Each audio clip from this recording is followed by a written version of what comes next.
Hello everyone, ইলিশের একটা চটজলদি রেসিপি নিয়ে আসলাম। না, আমি সরিষা ইলিশের কথা বলছি না।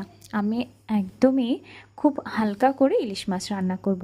শুধুমাত্র একটুখানি কাঁচা পেঁয়াজ আর কাঁচা লঙ্কাগুলোকে অল্প একটু তেলে ভেজে এর মধ্যে আমি জল দিয়ে দেব। এই জলেই আমি কাঁচা মাছগুলোকে দিয়ে দেব। মূলত যখন আমার খুব তাড়াহুড়ো বেঁধে যায়, কী রান্না করব, খুব হাতে অল্প সময় থাকে, তখন আমি এই রান্নাটা করে থাকি। বিশেষ করে সকালবেলা যখন আমার হাজব্যান্ডের অফিসে যাওয়ার সময় হয়, তখন একটু তাড়াহুড়োয় বেঁধে যায়, তো তাড়াতাড়ি আমি এই রান্নাটা সেরে ফেলি। সামান্য একটু জিরে বাটা ছাড়া আর কোনো মশলাই এর মধ্যে ব্যবহার করব না। না রসুন বা অন্য কোনো মশলা বলতে আদা। এই হলো এই রান্নার সবথেকে সিম্পলিসিটি। এভাবে খুব তাড়াতাড়ি আপনি রান্নাটা করতে পারেন। আর খুব বেশি এটাতে ঝোল রাখবো না, কারণ বেশি ঝোল রাখলে ইলিশের সেই স্বাদটা পাওয়া যাবে না।